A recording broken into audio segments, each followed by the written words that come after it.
Hello guys, आप सबका हमारे यूट्यूब चैनल मेंशन एकेडमी में मोस्ट वेलकम है। दोस्तों, आई होप आप सभी लोग अच्छे होंगे। दोस्तों, आज हम आपको पेपर 5 क्लास 2 को डिस्कस करेंगे, जिसमें से सबसे पहले चैप्टर 1 को आज डिस्कस करेंगे।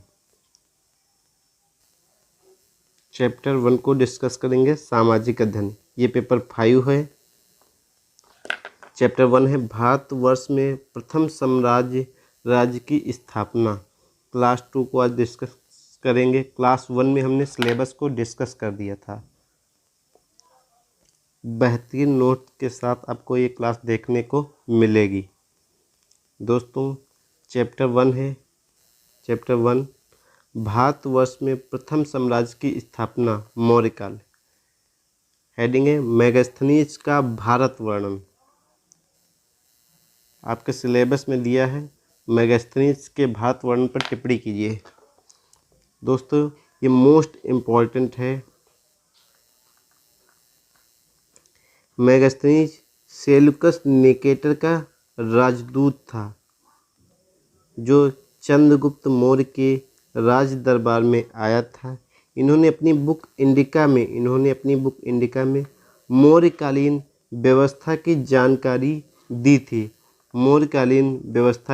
जानकारी दी थी। हालांकि यह बुक अपने मूल रूप में उपलब्ध नहीं, मतलब इस समय यह बुक उपलब्ध नहीं है। यह भारत आने वाला प्रथम राजदूत था। मतलब जो मेगास्थनीज था, भारत आने वाला प्रथम राजदूत था। इंडिका बुक ग्रीक लैंग्वेज में है। इसे मौर्य साम्राज्य का दर्पण कहा जाता है। चंद्रगुप्त की राजधानी पाटलिपुत्र थी। पाटलिपुत्र का विस्तृत वर्णन किया है। उनके अनुसार पाटलिपुत्र गंगा व सोन नदियों के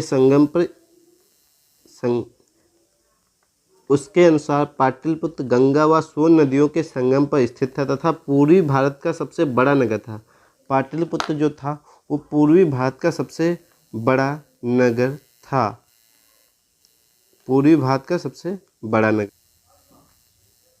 मौर्यकालीन सामाजिक, आर्थिक, धार्मिक स्थिति के बारे में। इसमें मौर्यकालीन का सामाजिक का वर्णन करना है, आर्थिक का वर्णन करना, धार्मिक के बारे में वर्णन करना है। इस सामाजिक व्यवस्था कैसी थी? मौर्यकालीन की सामाजिक व्यवस्था कैसी थी? सामाजिक व्यवस्था मतलब समाज के बारे में हमें वर्णन करना है कि समाज का तौर तरीका कैसा था। इन सब के बारे में हमें डिस्कस करना है, जिसमें से एक हेडिंग है वर्णाश्रम। इसी के अंतर्गत सामाजिक व्यवस्था के अंतर्गत एक हेडिंग आती है वर्णाश्रम व्यवस्था। मौर्यकालीन समाज में वर्णाश्रम जो व्यवस्था थी वो प्रचलित थी। समाज में सर्वप्रमुख स्थान ब्राह्मणों को प्राप्त था, मतलब पंडित लोगों को प्राप्त था, जबकि शूद्रों की स्थिति निम्न थी। निम्न का मतलब नीचे थी। शूद्रों की स्थिति नीचे थी। इस काल में अनुलोम एवं प्रतिलोम विवाह के फलस्वरूप वर्ण संस्कार जातियों में वृद्धि हुई थी। परिणाम स्वरूप सामाजिक गतिशीलता बाधित हुई है। मतलब गतिशीलता जो इसमें है बाधित, मतलब रोक लग गई थी। मतलब किसी काम में बाधा हो जाना, मतलब रुक कर हो जाना, बाधित हो गई थी। दास व्यवस्था सामाजिक व्यवस्था के अंतर्गत आता है। मौर्य काल में दास अवस्था का भी विस्तार हुआ था। कौटिल्य की एक पुस्तक है अर्थशास्त्र। ध्यान रखिएगा, कौटिल्य की पुस्तक अर्थशास्त्र में 9 प्रकार के दासों का उल्लेख मिलता है। ये मोस्ट इम्पॉर्टेंट है। आप ये बहुविकल्पी पूछा जा सकता है। कौटिल्य के अर्थशास्त्र में कितने प्रकार को दासों का उल्लेख किया गया है? 9 प्रकार के दासों का उल्लेख किया गया है। युद्ध में बंदी बनाए गए लोगों को एवं ऋण चुकाने वाले लोगों को दास बना लिया जाता था। संतानोत्पत्ति विवाह एक हेडिंग है, सामाजिक विवाह के अंतर्गत आती है। सामाजिक व्यवस्था के अंतर्गत एक विवाह हेडिंग आती है। इसमें दिया है संतानोत्पत्ति विवाह का मुख्य उद्देश्य था। संतानोत्पत्ति मतलब संतान उत्पन्न के लिए विवाह का मुख्य उद्देश्य था, जिससे हमारी जनरेशन आगे बढ़ सके। विवाह के लिए कन्या की आयु 16 वर्ष उचित मानी जाती थी। कौटिल्य के अनुसार 8 प्रकार के विवाहों का वर्णन किया गया है। 8 प्रकार के विवाहों का वर्णन 8 प्रकार के विवाहों का वर्णन किया गया है। विवाहों का वर्णन किया गया है। इसके बाद हम मौर्यकालीन की आर्थिक व्यवस्था को डिस्कस करेंगे। सामाजिक व्यवस्था को हमने पीछे डिस्कस कर दिया है, अब आर्थिक व्यवस्था को डिस्कस करें। मौर्यकालीन आर्थिक व्यवस्था जैसे कृषि, आर्थिक व्यवस्था के अंतर्गत जैसे कृषि, पशुपालन, शिल्प, उद्योग, वाणिज्य, व्यापार पर आधारित था। इस काल में अर्थव्यवस्था के प्रत्येक स्तर में विकास हुआ है। इसके अंतर्गत आर्थिक व्यवस्था के अंतर्गत कृषि आते कि मौर्य काल में कृषि व्यवस्था कैसी थी, कृषि लोग कैसे करते थे, यहाँ जो उत्पादन होता वो किस प्रकार से होता था। मौर्य काल की अर्थव्यवस्था मुख्यतः कृषि पर आधारित थी। मौर्य काल की जो अर्थव्यवस्था है मुख्यतः कृषि पर ही डिपेंडेंट थी। इस काल में कृषि के क्षेत्र में अभूतपूर्व प्रगति हुई है, मतलब बढ़ावा हुआ है। मौर्य काल में भी अधिकांश जनता गाँव में ही रहती थी। मौर्य काल में जो अधिकांश जनता थी वो अधिकांश गाँव में रहता, जिसका मुख्य व्यवसाय कृषि था। भाई गाँव में लोग कृषि पर ही ज़्यादातर डिपेंडेंट रहते हैं। इसके बाद पशुपालन।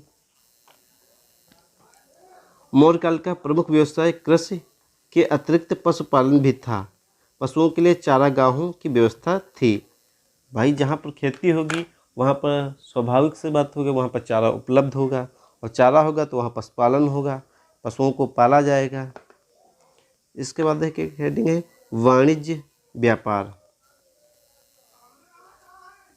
मौर्य काल में वाणिज्य एवं व्यापार की भी उन्नति हुई है। सूत काटने व बुनने का उद्योग मौर्य युग में प्रमुख था। ऊन, रेशे, कपास व रेशम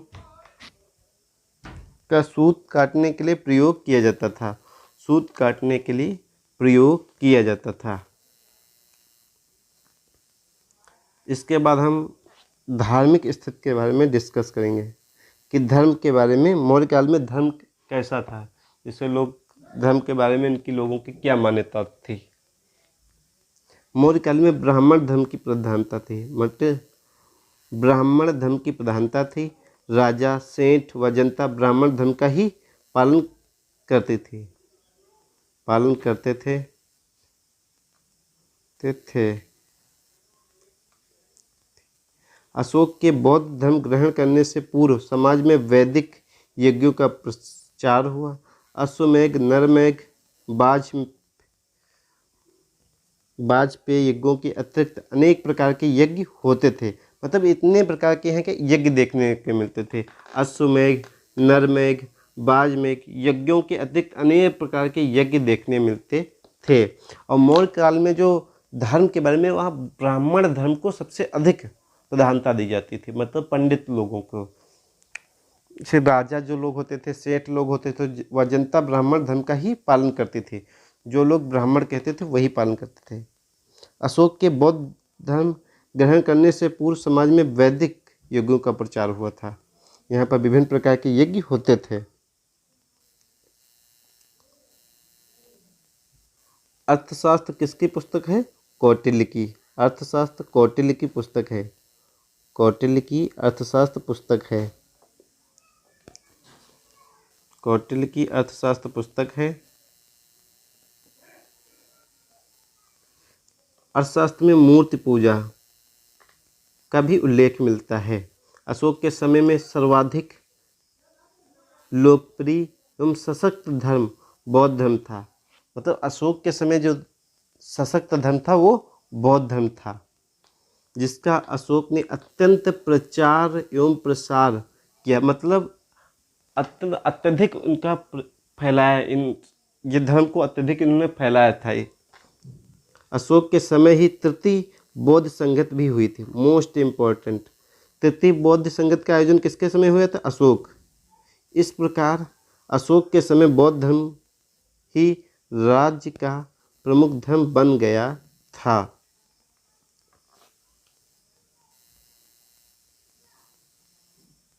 मौर्यकालीन जनसाधारण धार्मिक जीवन व्यतीत करते थे, चाहे वे किसी धर्म के अनुयायी क्यों न हो। जनसाधारण का लक्ष्य मोक्ष प्राप्त करना ही था। मतलब मोक्ष का प्राप्त, किसी भी चीज़ से हमें मतलब ना हो, मन को स्थिर करना।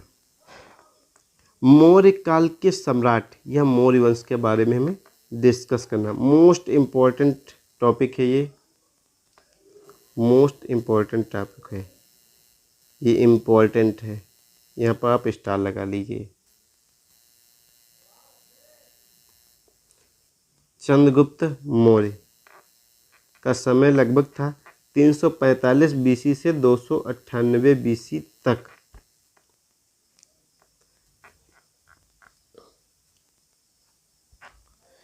मौर्य वंश का संस्थापक चंद्रगुप्त मौर्य। चंद्रगुप्त मौर्य ये इम्पोर्टेंट है, आप लोग लगा लीजिए। उसका जन्म 345 बीसी में हुआ था। चंद्रगुप्त मौर्य को भारतीय इतिहास का प्रथम सफल सम्राट कहा जा सकता है। जस्टिन ने चंद्रगुप्त मौर्य को सेंड्रोकोटस कहा है, सेंड्रोकोटस कहा है, मोस्ट इम्पोर्टेंट है। जिसकी पहचान विलियम जोन्स ने चंद्रगुप्त मौर्य से की है। दोस्तों इसे आप लोग अच्छे तरह से पढ़िएगा, ये कंपटीशन में भी पूछा जाएगा, आपका टेट सुपर टेट में भी पूछा जाएगा। जितने भी टीचर के एग्जाम, जितने भी वनडे एग्जाम है। पॉइंट है विशाख दत्त की मुद्रा राक्षस, मतलब विशाख दत्त की एक पुस्तक है मुद्रा राक्षस। मुद्रा राक्षस में चंद्रगुप्त मौर्य ने चंद्रगुप्त मौर्य के लिए वृषण, वृषण का मतलब वास्तव होता है निम्न कुल से लगाया गया है शब्द का प्रयोग किया गया है, शब्द का प्रयोग किया गया है। ये मोस्ट इम्पोर्टेंट है। इसके बाद एक पॉइंट है, हमने पॉइंट वाइज इसको लिख दिया क्योंकि बहुत ही इम्पोर्टेंट है दोस्तों, ये हर जगह पूछा जा सकता है।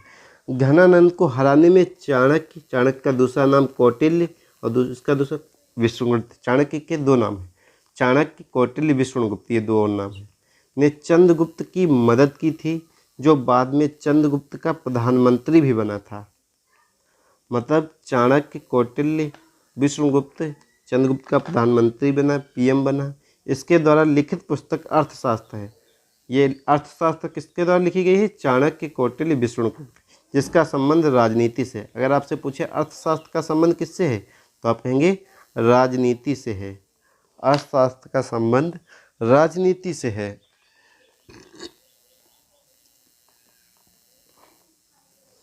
चंद्रगुप्त, अगला पॉइंट आप देखिए, चंद्रगुप्त मगध की गद्दी पर 322 बीसी में बैठा।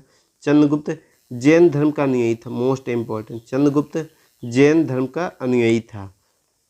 चंद्रगुप्त जैन धर्म का अनुयायी था। चंद्रगुप्त ने अपना अंतिम समय कर्नाटक की श्रवणबेलगोला नामक स्थान पर बिताया था। श्रवणबेलगोला नामक स्थान पर बिताया था। चंद्रगुप्त ने 305 बीसी में सेल्यूकस निकेटर को हराया था। सेल्यूकस निकेटर को कब हराया था? 305 बीसी में।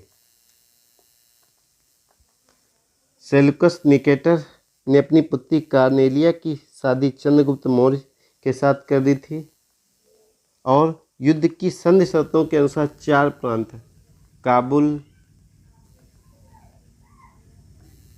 कंधार, हेरात, मकरान चंद्रगुप्त मौर्य को भेंट में दिए थे।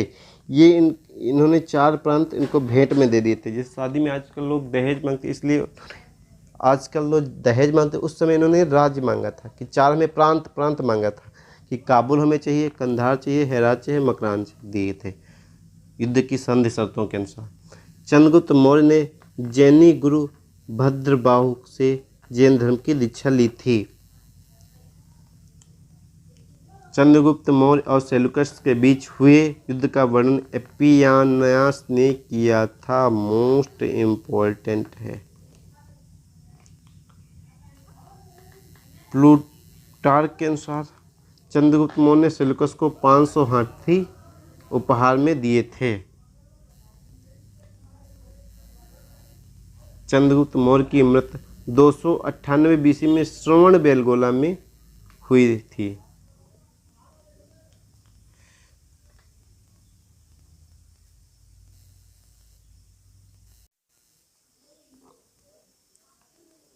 इसके बाद मोस्ट इम्पॉर्टेंट एक है रुद्रदामन का जूनागढ़ या गिरनार अभिलेख। ये संस्कृत भाषा का सबसे बड़ा अभिलेख है। ये किस भाषा में लिखा गया है? चंपू शैली में लिखा गया है या गद्य और पद्य दोनों मिलता है? प्रोज एंड वर्स में दोनों में मिलता है। मोस्ट इम्पॉर्टेंट है। ये कंपटीशन के लिए, BTC, DLED, टीचिंग सभी के लिए उपयोगी है, इसलिए हमने इसको अलग से लिख दिया है।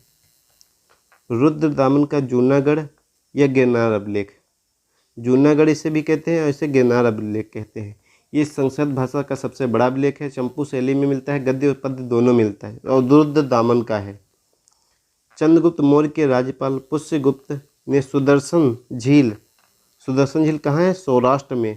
सौराष्ट्र का निर्माण करवाया था। अशोक द्वारा इसे पुनः निर्माण कराया गया था।